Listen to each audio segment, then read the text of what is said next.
we have amazing schools from Spain, the UK, Colombia, Ukraine, Canada, Bermuda, Morocco, the USA and Trinidad and Tobago. Welcome one and all.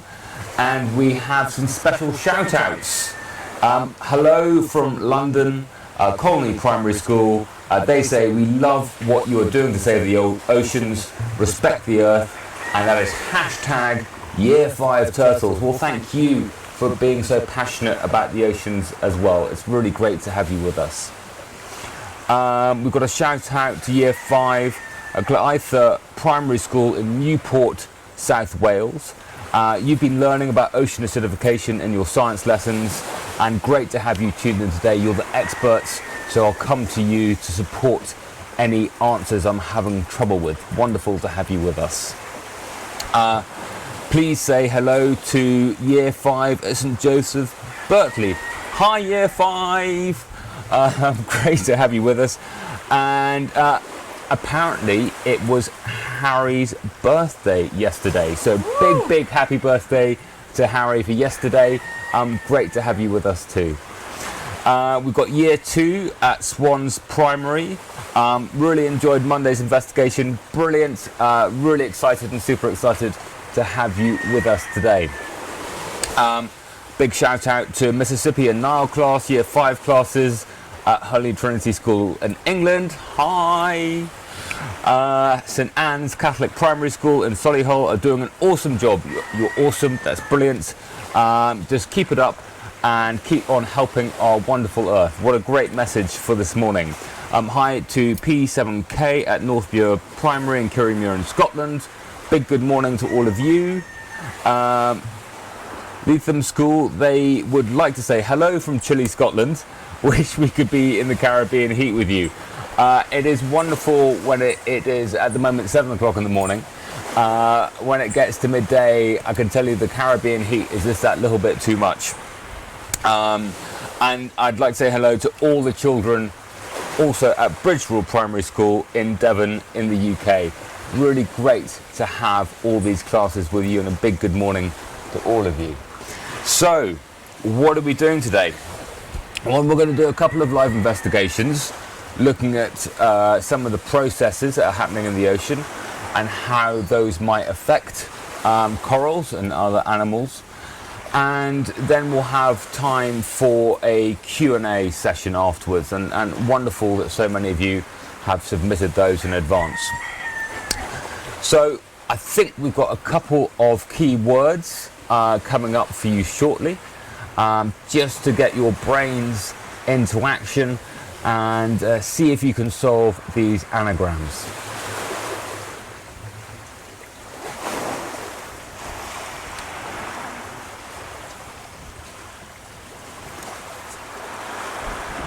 It's part of the experiment. I've got acidification.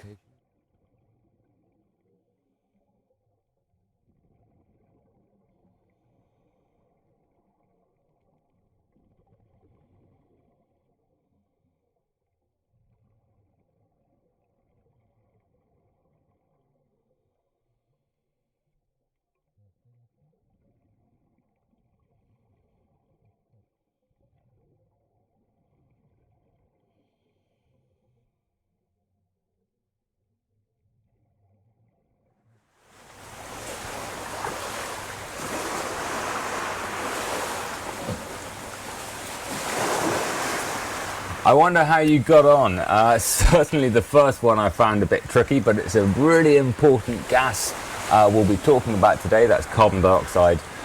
And then perhaps you've studied this word already in science. We've got acid as well. We'll be talking about acid in just a bit. So we've got two parts to this live investigation in terms of the science piece. So really be thinking about some of the key words that you hear, thinking about some of the processes, and not just the science processes, but also the working scientifically pieces as well, looking at change, observing change over time. So, without further ado, what we need for this first experiment is we need a container.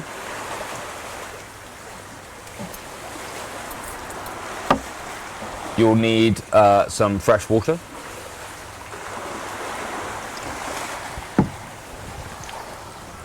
You'll need a straw.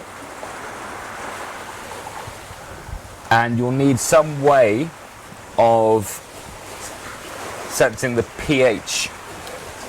So I know I've seen on social media that some teachers have taken it upon themselves to make the red cabbage indicator. I apologise for the smell of your kitchen, because having made it myself, it is pretty smelly.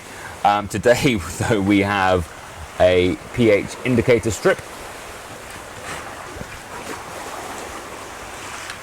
And we also have here a digital pH meter. Lots of different ways that we can look at pH.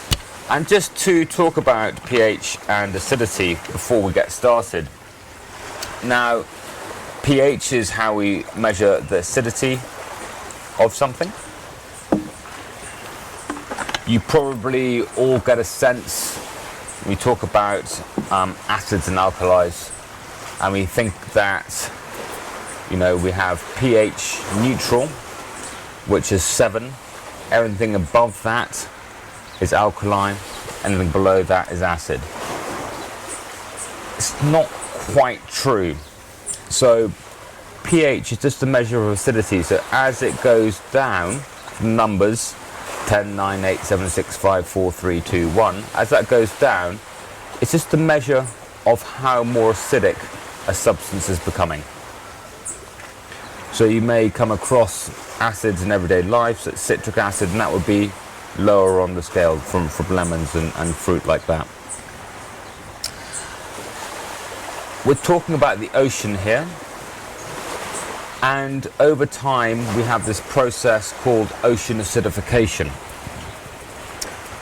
Now that's where carbon dioxide in the atmosphere is absorbed into the ocean and through a chemical reaction changes into an acid, carbonic acid. So what we're going to be looking at first is if we can replicate that process in a jar using a straw. So if I blow out through my straw, and if we'd studied respiration, we will know what gas, or one of the gases, I might be breathing out. Can anyone think about what that gas we might be breathing out is? And the clue is, it is one of our anagram words. Yep, that's right, it's carbon dioxide. So just like there being more carbon dioxide in the atmosphere at the moment through human causes, by blowing out, we are replicating that in some way. We're then putting it into our mini ocean, and we're seeing what changes might happen to the pH. Now, since the Industrial Revolution, since the 1750s, we've seen a drop in pH in the ocean, so becoming more acidic, from about 8.2 to about 8.1. Now, that 0.1 drop seems like quite a small number, but in fact, it represents a 30% increase in acidity. So I wonder what's going to happen to the pH in my little ocean here. What I'm going to do is I'm just going to get my pH meter started up. Oh, take off the cap. So what we're doing today is we're comparing before and after, so really important to get a sense of what the pH is in the water before you start. It's changing slightly, but it's about 7.58, 7.6, without being able to see through the pH meter. Is that about right? Has it changed anymore? Yeah, 7.68. 7.68. Okay, so we've got some mineral content in here, bringing it above the pH of pure water. I might just compare that to the ocean here. Give this one a bit of a stir. Well, I hope I haven't got them the wrong way round. Can't drink the ocean.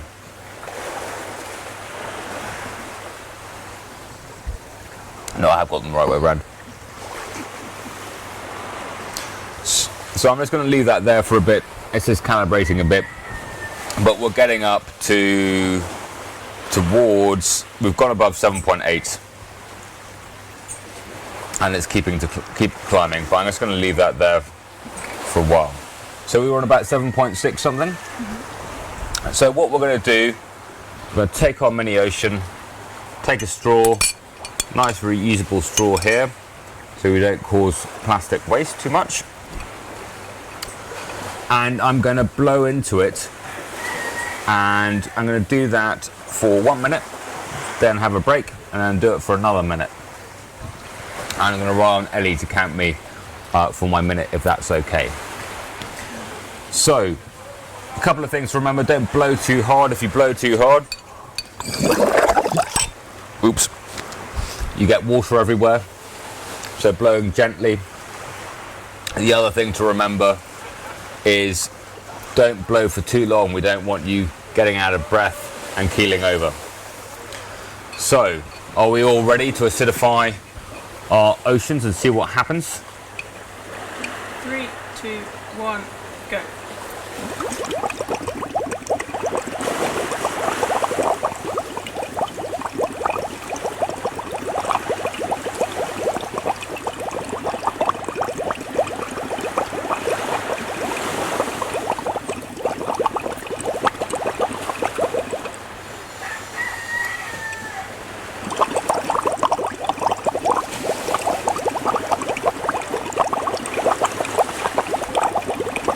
30 seconds.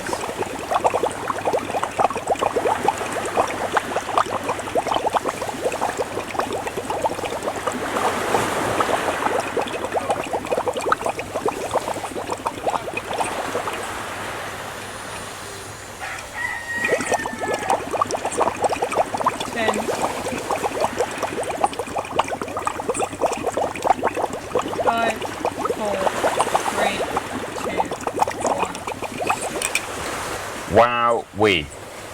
So I'm just going to take the straw out. And let's get our pH meter. And we'll see how that's changed. I'm just going to stir it around. So what did we have before? 7.67. 7.67. So it's just been in seawater, which here is 8.07. So close to the sort of global average of about 8.1.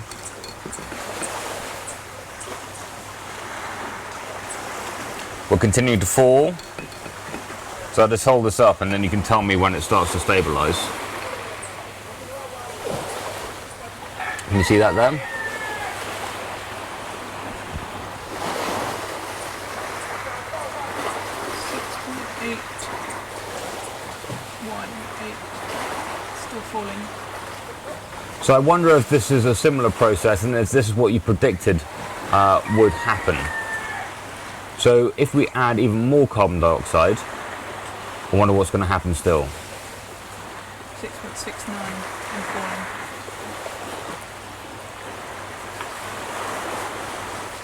Should we have another go? Okay, this is a global competition.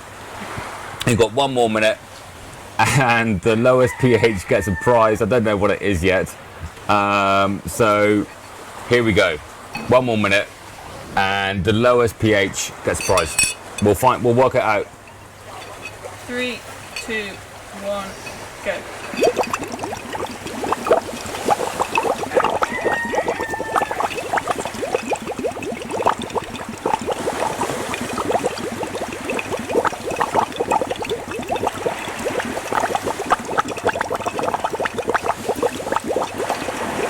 Nutrition.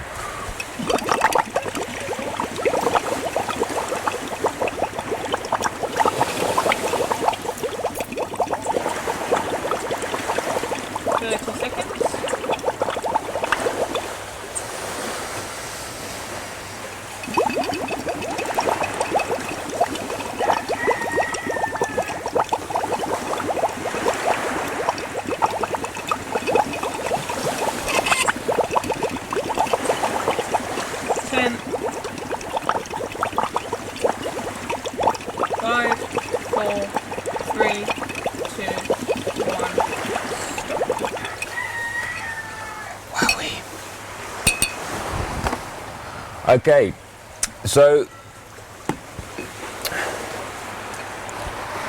here we have my pH meter, which has probably gone back up again and will fall in because I'm just keeping it in some seawater. Give it a bit of a stir. So what we're looking at here is if we add carbon dioxide to water, what happens to the pH, what happens to the level of acidity. So we started about 7.6 something, didn't we, Ellie? And the ocean, of course, is much, much, much bigger than this. And the amount of carbon dioxide is much more than breathing out. So, loving to hear what you came up with. How are we doing on this side? Are we 6? 6.63 and falling. Still falling. Have we got any numbers coming up yet? Yeah. 6.59. Still falling. So what I'm going to do, I'm just going to put this down. If you're using a pH meter and you don't have pH strips, if I just put one in some fresh water where we began, and we'll see if we can see the difference visually. I'm just going to pour this over here. I'm going to put that on a bit of coral, and then I'm going to get another bit, and I'm going to dip it into the water that we've been blowing through.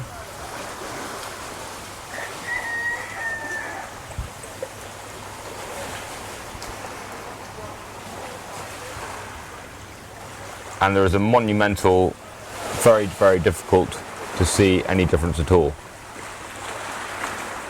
So, which is very lucky that I have a pH meter. And just, we're going to come to a final session on here. We seem to have settled at 6.38. 6.39, 6.38.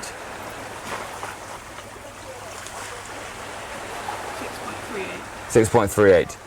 So really what we're looking at here is we've seen in the wider environment this fall in pH through carbon dioxide, and just we've replicated that here, adding more carbon dioxide to our mini oceans, and seeing there is probably what we've predicted, that by adding carbon dioxide to water, we're increasing its acidity, we're decreasing its pH. I'm just going to give you a little bit of time just to tidy that away, and we'll come to our next little demonstration. And for that you will need 3 things. You'll need some vinegar, you'll need a jar, and you'll need something chalky or made from calcium carbonate, either a piece of chalk like this, or you can use old shells from a local seafood restaurant or something like that. Now, the reason why we use chalk is because it's the same mineral that corals use to make these amazing structures.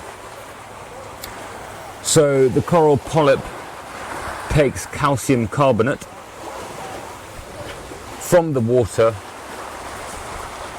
and uses it, this brain coral here, wonderful brain pattern, to make up the incredible 3-dimensional structures of the reef that provide so much living space for other species. Now, we may not have seen much of a difference between water because the pH paper wasn't as sensitive to measure the change that we've been looking at in terms of around about 1 unit of pH. But I've just put some of the vinegar in a cup, And I'm just going to put it here and dip some pH. There we go. I'm going to lay the 2 strips of pH paper next to it. Oh, we do have a little bit of change there, but then I'm going to bring the pH color chart here. So this is water, so we can see it's in the 7s. And then what do we reckon this one is? So this is all the way down through from the greens, down through the yellows, oranges, all the way down to pH 3. Now, that level of acidity is something that we're not ever anticipating in the ocean. We're just using it to speed up the reaction and to see some more dramatic potential change here. Now, the predictions for the end of the century, probably around sort of 7.7, 7.8 pH. And that's if we don't make changes in the amount of carbon dioxide that we're putting into the atmosphere.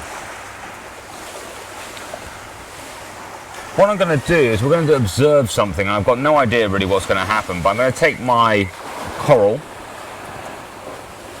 and I'm going to place it in my acidic liquid, my more acidic liquid, the vinegar here. And then we're going to observe what happens. I'm going to hold it up to the camera, so even if you're not doing it in the classroom, you can still have a look to see what happens. So I'm going to prop that in there. And I'll probably get a red one as well.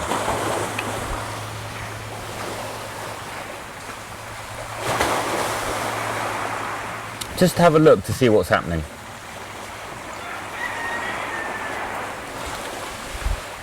And I'm going to have to rely on you, because I've got my hand round it from this end to describe what you can see.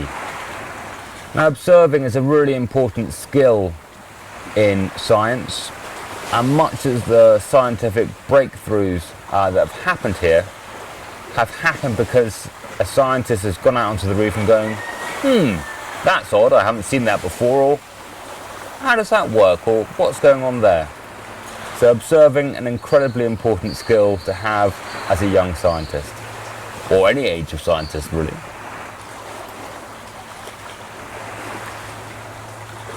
So if I'm allowed to turn it around maybe halfway so I can have a look too. Wow, I can see all these bubbles coming off, and that is the calcium carbonate reacting with the acid.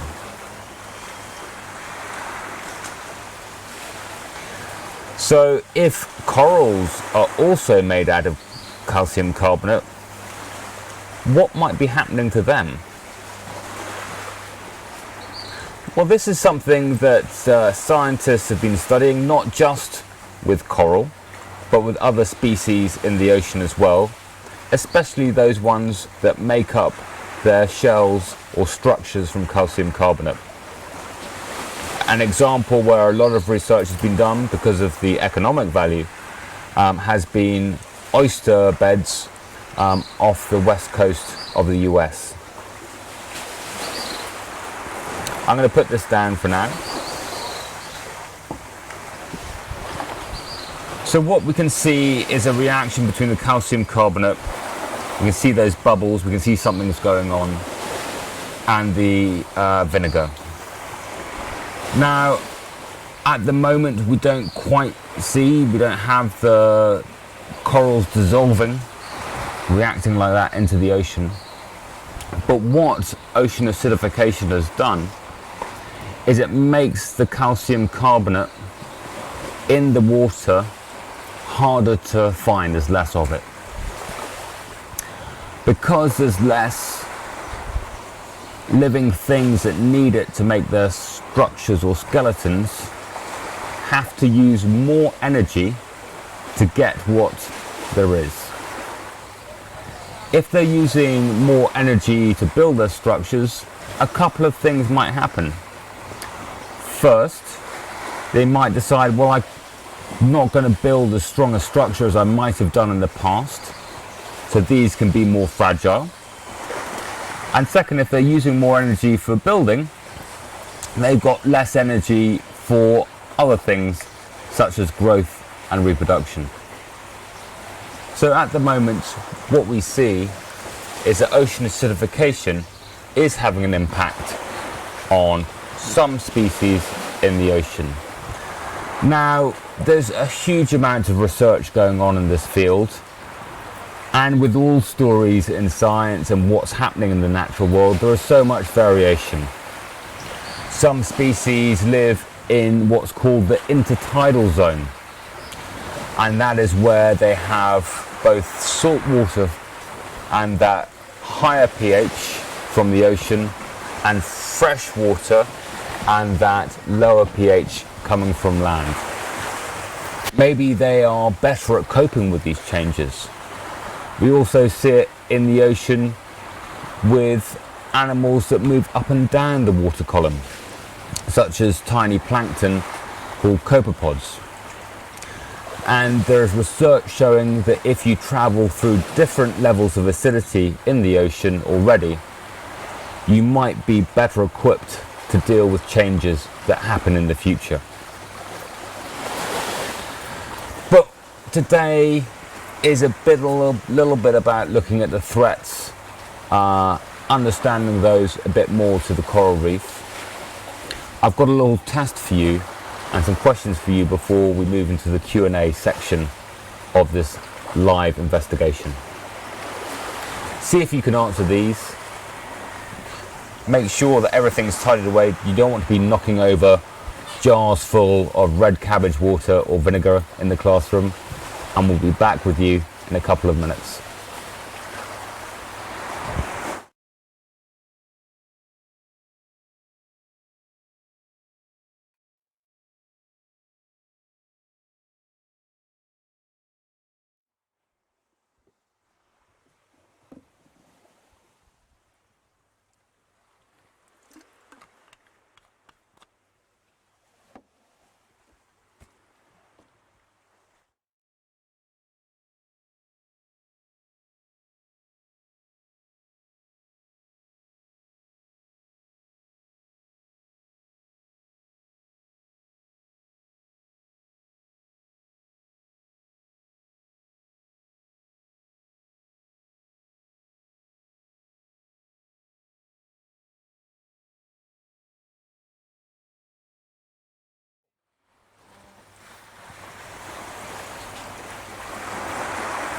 So what we're looking at here are two predictions. The first one was looking at coral loss in the Caribbean, and that's been happening for far longer than in other parts of the world, probably because of the amount of people living around the Caribbean Sea.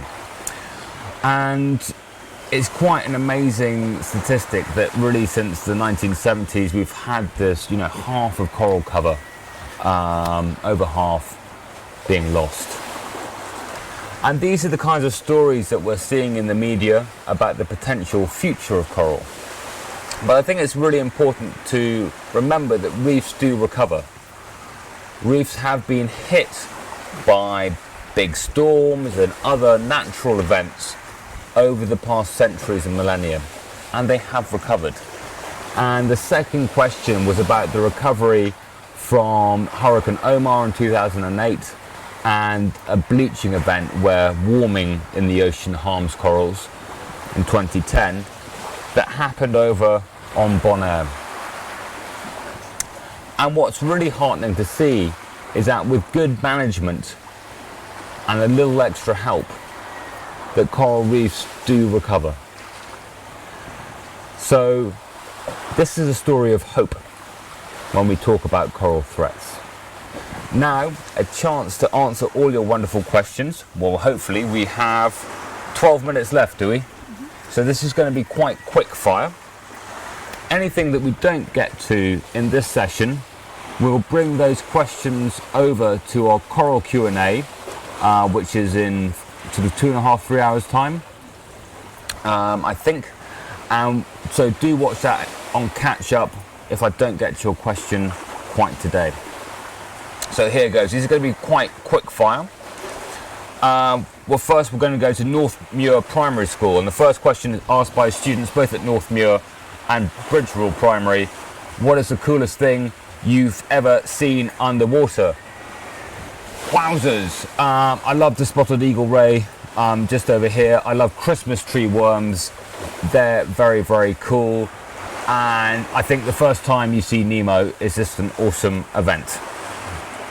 What is your favourite species of coral? That's from Northmuir and Holy Trinity.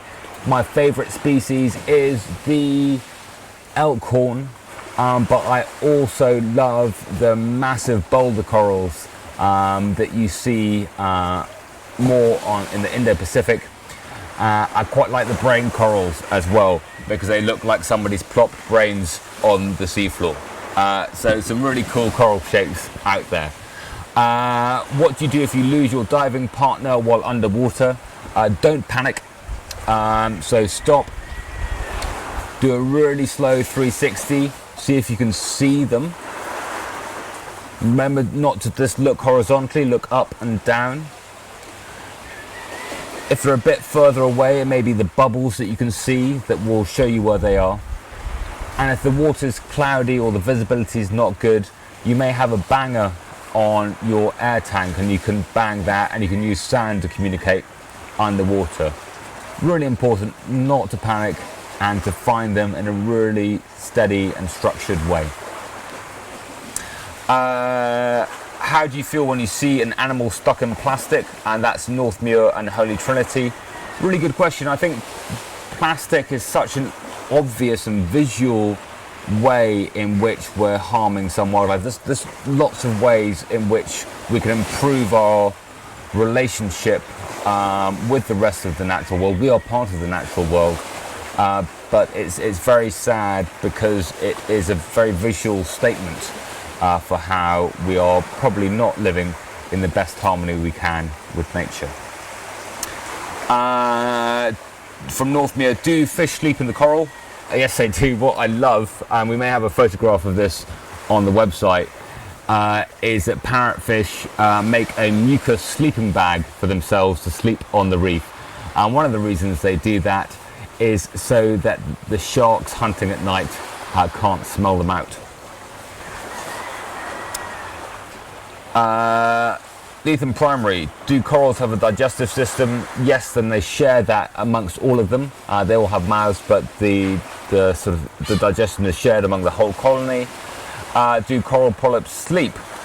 That's a great question. They're pretty active during the day and night, more active at night when they're using their tentacles to catch any plankton they can, and during the day those tentacles normally retracted and using the algae inside their tissue to get energy from the sun.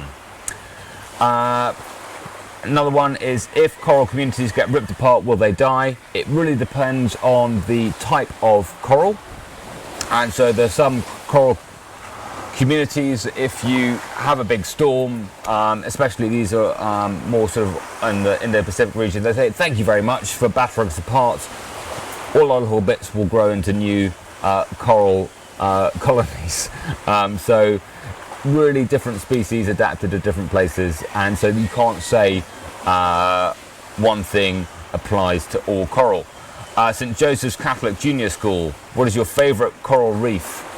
I love the reef around the corner. I love the Elkhorn. I love Agincourt Reef on the Great Barrier Reef, where I did my first dive, and I love the reef near Com in eastern Timor-Leste, because it shows a great example of communities changing their fishing habits and allowing the reef to return to its former glory. And great, what made you pursue a career in science and want to research the coral reefs? That's Kimberly Fraser from St. Joseph's and Leitham School. Kimberly, I'm not a strict scientist, I'm a work in science education, and I really got into this by working with marine scientists who, many of their stories about how they got into it are encounters with nature, and that's certainly what got me into this field, was encounters with nature. when I was young up in the Highlands of Scotland, in the Cairngorms. And it's just a love of the natural world. I just think it's just amazing. So to work in science, you have to have that passion, and I think that we can all benefit from falling in love a little more with our amazing planet.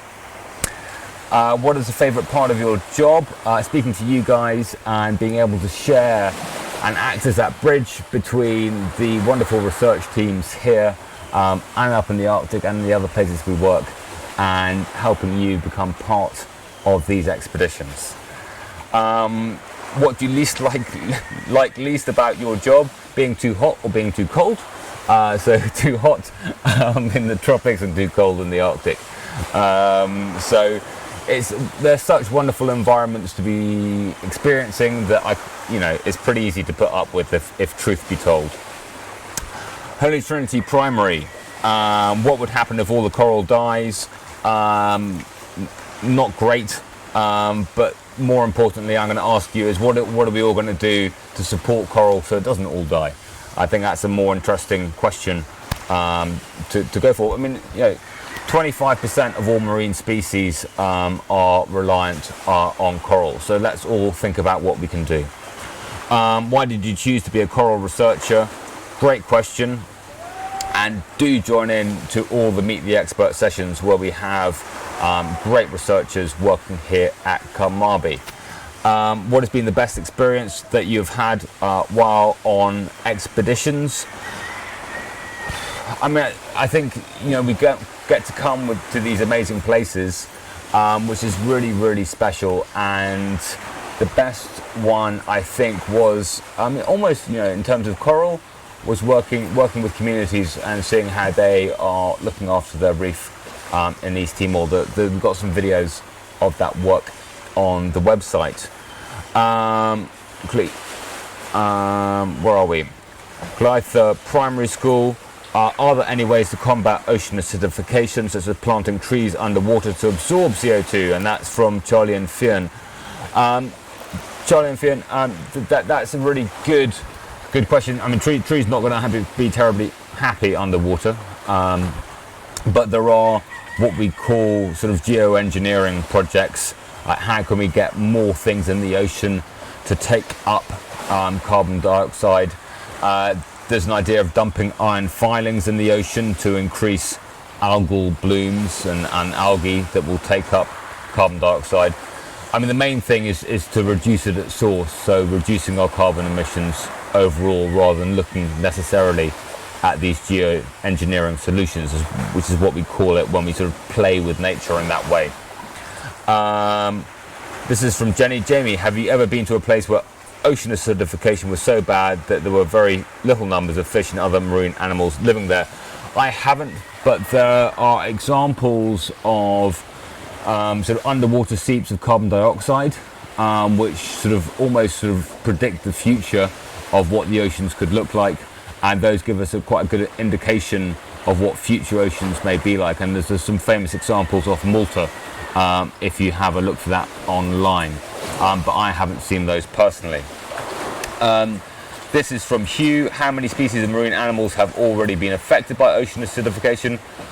Hugh, that's tricky to know, and there's a lot of research going on, and we so mainly on calcifying species, and that's what we call species that make their structural skeletons out of chalk, and that's everything from algae that have chalk casings, like you see making up the White Cliffs of Dover, the really easy to pronounce coccolithophore, and then copepods, which are not quite calcifying but also affected potentially by ocean acidification up in the Arctic, and then shellfish, the oysters I mentioned on the Pacific Northwest coast in the US. And then there's been a lot of work, and we're going to show some of the experiments done on the Great Barrier Reef on Heron Island on Friday. So a range of species, but still a lot of research out there looking at the exact impacts.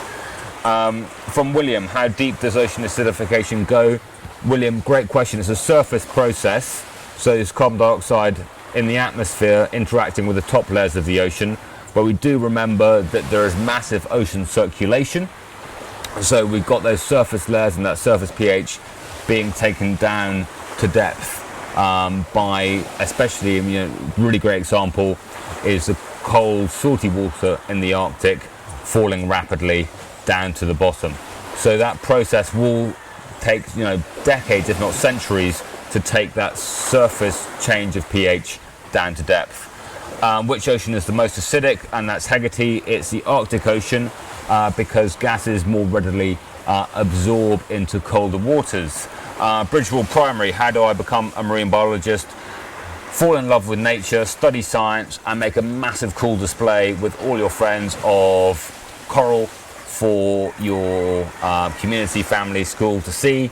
And then keep on being passionate, get into the outdoors, volunteer with local nature organisations, and then work up to studying a natural sciences or marine sciences degree for your undergraduate at university. Bridge rule, what is the most frightening thing that has happened to you whilst exploring the reef? Snakes. I hate snakes. We had a sea snake in East Timor. Crocodiles as well.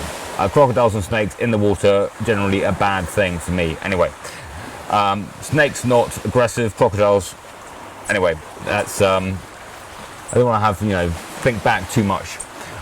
St Anne's Catholic Primary School, what should we think about when trying to help stop people polluting the reefs?